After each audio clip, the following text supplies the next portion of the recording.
Hola a todo el mundo, en esta sección de mi canal de YouTube trato de divulgar conocimientos sobre psicología que puedan ser útiles para el día a día, bien por poderse aplicar fácilmente o porque pueda resultar interesante aprenderlos para entender mejor algunas cosas de este campo.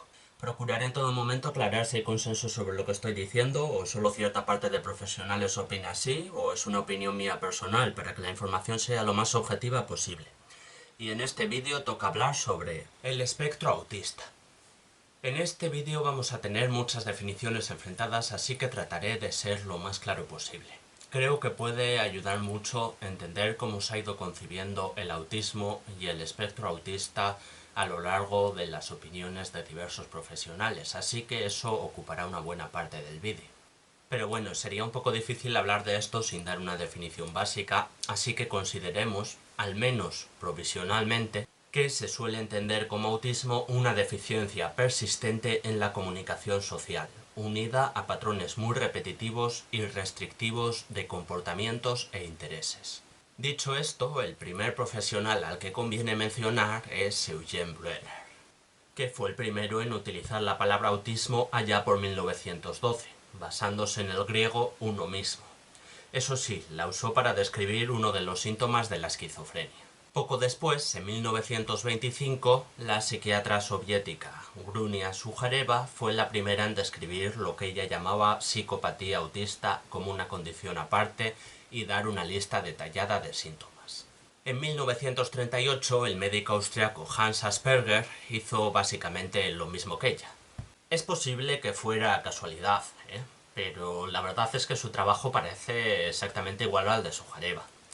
Y dado que Asperger convivió bastante bien con el régimen nazi, estaba afiliado a un partido fascista y apoyaba públicamente las políticas de higiene racial y eugenesia, pues si somos un poco desconfiados podríamos llegar a sospechar que Asperger, aunque también hizo sus propios experimentos, eso sí, pero al menos en una buena medida tal vez plagió el trabajo de Sujareva sin darle ningún crédito o reconocimiento porque ya era soviética. No cambia nada. Putos nazis. Y en 1943 es el psiquiatra, también austriaco, pero residente en Estados Unidos, Leo Kanner, el que, tras estudiar a un grupo de 3 niñas y 8 niños, habló de autismo infantil. Tras esto ya empieza a ser más o menos conocido en la práctica clínica el autismo y va siendo lo más durante los años siguientes. En los años 60 tenemos que hablar del psicoanalista Bruno Bettelheim, también austriaco residente en Estados Unidos. Bettelheim partía de los postulados del psicoanálisis para hablar sobre el autismo, lo que ya de por sí es mala señal, y el resultado fue aún peor. Básicamente lo que hizo fue popularizar lo que podríamos llamar la teoría de las madres nevera. Esencialmente él consideraba, sin ninguna evidencia sólida, que el autismo de los niños pues básicamente estaba producido por la falta de atención y de amor de los padres. Especialmente de la madre, claro, que como es mujer pues debería amar y atender más a su hijo que un hombre que estará ocupado haciendo cosas más masculinas. Así que creó el término madres nevera para señalar a las mujeres a las que le echaba la culpa de que sus hijos fueran autistas. No sé si hace falta remarcarlo, pero os podéis imaginar lo jodido que tiene que ser que encima del sufrimiento que conlleva tener un hijo autista, pues venga un pavo y te eche la culpa a ti del autismo de tu hijo porque sí.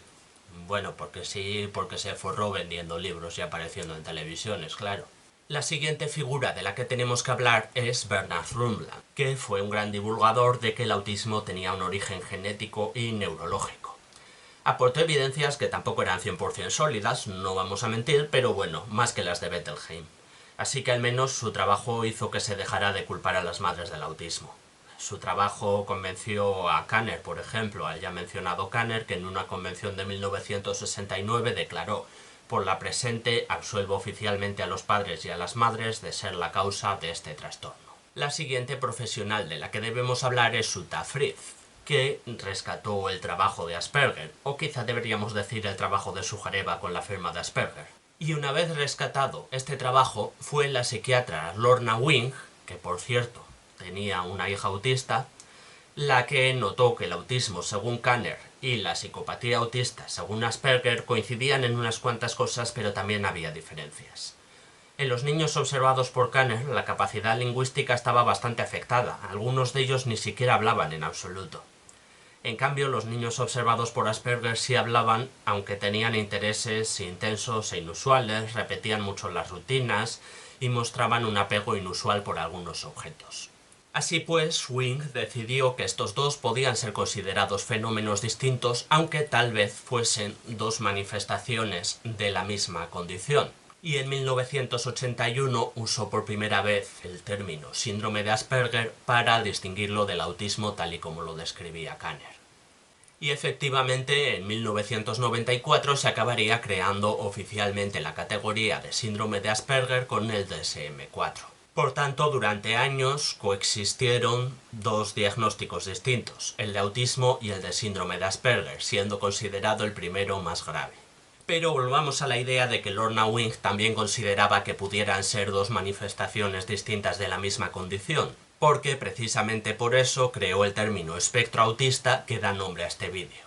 La idea es esa, que existe un espectro bastante amplio que cubre distintas manifestaciones de la misma condición, y lo que se solía llamar autismo o lo que se solía llamar síndrome de Asperger pues son distintas manifestaciones dentro del espectro autista. Y así en 2013, con la aparición del DSM-5, pues oficialmente lo que antes eran trastorno autista, trastorno de Asperger y trastorno generalizado del desarrollo no especificado pasaron a ser una sola categoría, trastorno del espectro autista. Insisto, los trastornos son etiquetas y al final se llega a ellas por cierto consenso. Hoy en día, pues oficialmente en la práctica psicológica no existe el concepto de síndrome de Asperger que existía hasta 2013, pero bueno, por poder se puede seguir usando y habrá profesionales que lo sigan usando, sin duda.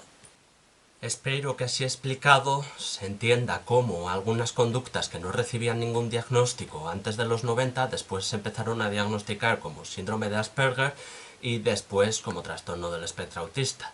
Porque, por ejemplo, cuando se lo intenté explicar a Iker Jiménez no había manera de que lo pillara, joder. Los criterios diagnósticos para un TEA, para un trastorno del espectro autista, son bastante largos, pero bueno, como podéis ver aquí en la pantalla, pues se centran en deficiencias persistentes en la comunicación y en la interacción social y en patrones restrictivos y repetitivos de comportamiento.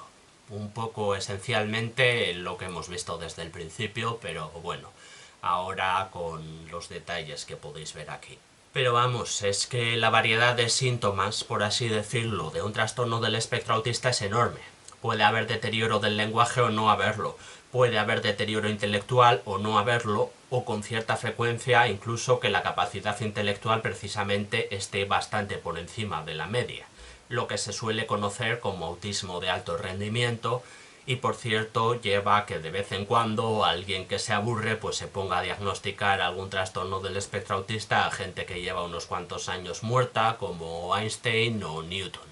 Que la variedad de síntomas sea tan amplia pues probablemente lleva ciertos problemas y probablemente por eso hay gente en TikTok diciendo cosas como que si te molestan los ruidos fuertes o te gusta sentarte en posturas extrañas probablemente sea porque tienes autismo, lo que lleva a que efectivamente haya gente que dice a mí me molestan los ruidos fuertes y me gusta sentarme en posturas extrañas, pues será que tengo autismo. Lo que probablemente es un autodiagnóstico hecho bastante a la ligera, la verdad. La pregunta también es si recibir un diagnóstico de TEA tiene consecuencias positivas o negativas. Y como suele pasar, pues nos encontramos ejemplos de los dos casos, ¿no? Nos encontramos a gente que recibiendo un diagnóstico de TEA, pues dice, ahora por fin puedo explicar algunos de mis comportamientos y tal, y esto me lleva a entenderme mejor, y bueno, pues tiene consecuencias positivas, ¿no? Mientras que para otra gente, pues tiene consecuencias negativas, ¿no? Es como que tenía aquí estas conductas que tampoco le causaban un perjuicio grave y quizá por recibir un diagnóstico del TEA pues las empieza a prestar más atención, empieza a darle más vueltas, empieza a tener más sufrimiento, en definitiva. También se habla mucho últimamente, sobre todo a nivel popular, de cosas como el enmascaramiento, por ejemplo. La idea de que una persona con TEA pues se enmascara, es decir, oculta o altera sus comportamientos habituales para parecer más neurotípica. Como digo, cuidado con estas cosas porque parece que hay gente a la que le ha venido bien recibir un diagnóstico tardío de TEA, pero también parece que hay gente a la que le ha venido bastante mal autodiagnosticarse. En cuanto a las causas del autismo, lo poco que sabemos sobre esto pues también genera problemas también. Hoy en día parece evidente que suele ser una mezcla de factores genéticos y factores ambientales, pero más o menos desconocidos. Probablemente con mayor peso de los factores genéticos, pero es que desconocemos mucho sobre ello. Hay algún gen identificado que parece que aumenta las probabilidades de ser diagnosticado con un TEA en el futuro, pero no sabemos muy bien por qué. Parece que en algunos casos podría derivar de la interrupción del desarrollo de las conexiones cerebrales durante el desarrollo fetal, pero tampoco está muy claro cómo. Hay algún que otro factor de riesgo identificado. También los bebés prematuros, por ejemplo, tienen más posibilidades de ser diagnosticados con un TEA en el futuro. Lo mismo pasa con una edad avanzada del padre, de la madre o de ambos. Parece que tener un hijo pasado los 40 años pues aumenta las probabilidades de que sea diagnosticado con un TEA en el futuro respecto a si se tiene un hijo antes de los 30. Pero bueno, que tampoco se sabe muy bien por qué. Así que eso da lugar a todo tipo de especulación y fantasías sobre cuál podría ser la causa del autismo. Por ejemplo, la famosa idea de que es causado por la vacuna triple vírica, que cubre el sarampión, las paperas y la rubeola. La idea de que la vacuna triple vírica produce autismo viene del exmédico Andrew Wakefield.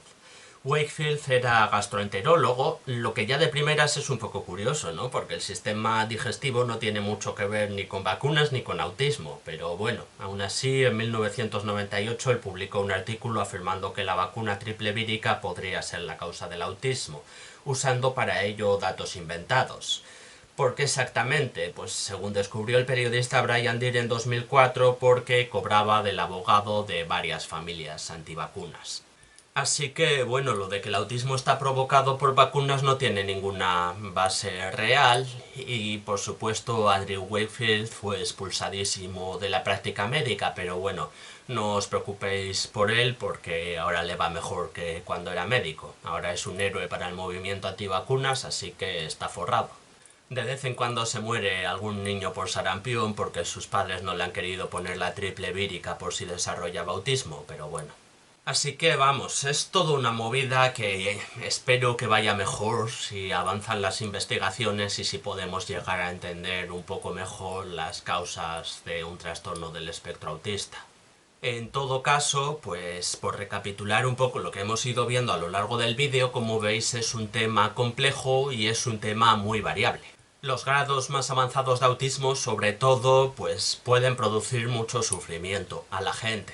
Los grados menos avanzados de autismo, pues a menudo también producen cierto sufrimiento. Ahora, también es perfectamente posible que una persona con un TEA diagnosticado tenga una vida igual de feliz y de plena que una persona sin ese diagnóstico, por supuesto. Existen ciertas expectativas de mejora y existe cierto margen de mejora cuando se diagnostica un TEA. Mediante terapia y mediante el paso del tiempo pues se pueden desarrollar habilidades sociales que en un principio parecían muy difíciles de desarrollar, pero bueno, sí, se pueden desarrollar y se pueden mejorar y se pueden hacer que los síntomas del TEA tengan menos impacto en la vida de las personas y generen menos sufrimiento. Lo que tampoco hay es milagros, claro, y a veces se venden milagros. Entonces, bueno, si veis a alguien vendiendo cosas como la cura definitiva para el autismo, pues bueno, es una estafa, básicamente. Pero eso no significa que no haya cierto grado de mejora en personas que tienen un TEA y que puedan mejorar sus síntomas y que puedan tener menos impacto negativo y generar menos sufrimiento sus síntomas. Para ello es bastante importante sobre todo el apoyo de su entorno, pero bueno, el apoyo mutuo, la verdad es que yo soy muy fan de él y me parece muy importante para todo el mundo en todas las situaciones, no solo para personas con TEA, así que bueno, siempre es buen momento para reivindicar la importancia del apoyo. Así que eso, apoyad a la gente, espero que os haya gustado el vídeo, espero que pueda ser de ayuda para alguien, eso ya sería la hostia. Y recordad que tenéis otros vídeos en mi canal si queréis verlos. Si no queréis, pues nada, claro.